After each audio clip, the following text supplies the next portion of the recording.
तर दरवर्षी पावसाळ्याआधी नाले सफाई करून मुंबईची तुंबई होण्यापासून वाचवण्याचे प्रयत्न होतात। मात्र पहिल्याच पावसात हे प्रयत्न किती तोकडे होते हे निदर्शनास येतात। पुणे महानगरातही पहिल्या 2-3 पावसामध्ये जनजीवन विस्कळीत झाल्याचं याआधीही बघायला मिळालंय। तिसरं मोठं शहर नाशिक पावसाळ्याआधीच अवकाळीच्या तडाख्यानं तुंबलेलं आहे। धो पाऊस झाल्यानंतर नाल्यांमधील प्रदूषित पाणी गोदावरीत मिसळलं आणि हे सगळं पाणी रस्त्यावर आलेलं आहे। मान्सूनपूर्व पावसात तीनही शहरातील कामांची पोलखोल झालेली आहे। पालिकेचे सगळे दावे खोटे ठरले आहेत। पावसाळ्याआधीच जर ही स्थिती असेल तर पावसाळ्यात काय होईल याची कल्पना करावी।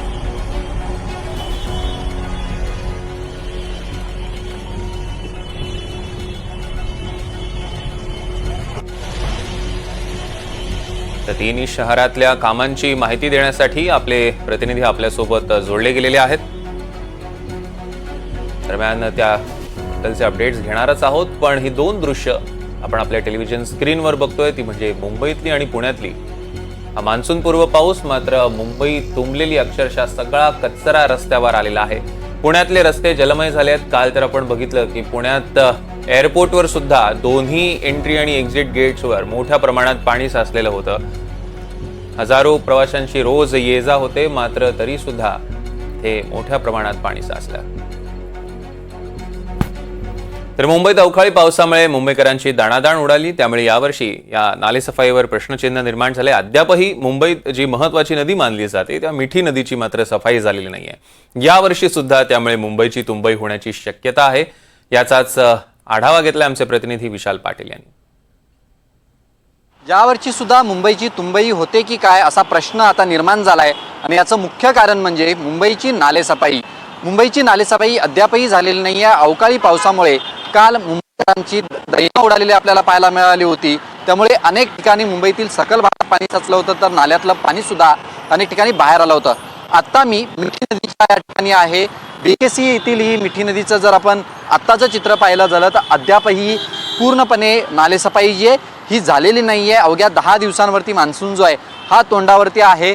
मुंबईतील अनेक ठिकाणी अशाच पद्धतीचं नालेसफाईचं चित्र जे आहे हे पाहायला मिळतंय। त्यामुळे महापालिकेनं जे दावे केले होते हे दावे किती तथ्य आहेत यावरती आता प्रश्न जे आहेत हे निर्माण झालेले आहेत। त्यामुळे यंदा सुद्धा मुंबईकरांना याच तुंबलेल्या पाण्यातनं वाट काढावी लागणार की काय असा सगळा प्रश्न जो आहे हा निर्माण झालेला आहे। आता जर मिठी नदीचं हे आपण स्वरूप पाहायला गेलं तर ज्या पद्धतीनं दावे केले जात आहेत की इतक्या टक्क्यांपर्यंत नालेसफाई झाले, ती कुठच्याही प्रकारे झाले की काय की झालेली नाही, हे सगळे प्रश्न निर्माण झाले। अद्यापही मोठ्या प्रमाणात ही नालेसफाई होणं बाकी आहे। आणि आता जर आपण पाहायला गेलं तर अशाच पद्धतीचं चित्र मुंबईतील सगळ्या नालेसफाईंकडे पाहायला मिळतं आहे।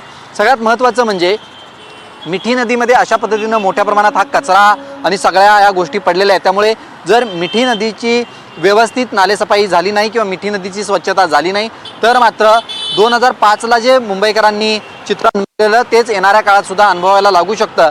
अशाच पद्धतीचं चित्र आहे, कारण का पावसाचं पाणी याच नदी मार्गे थेट समुद्रात जे आहे हे जातं। मात्र कुठच्याही प्रकारे ह्या नालेसफाई जी आहे ही अद्यापही त्या गतीनं जी आहे ही झालेली नाही। आशिष शेलार जे मंत्री आहेत, मुंबईचे पालकमंत्री, त्यांनी या नालेसफाईवरती अनेक प्रश्न जे आहेत हे निर्माण होते। त्यामुळे महापालिका प्रशासनाकडनं यावर्षी तरी मुंबईकरांची मुंबईपासून सुटका काय पाहणं अधिक महत्त्वाचं असणार आहे। मात्र सद्यस्थितीला जे महापालिकेकडनं दावे करण्यात आले होते ते मात्र कुठेतरी फोल ठरताना पाहायला मिळत आहेत।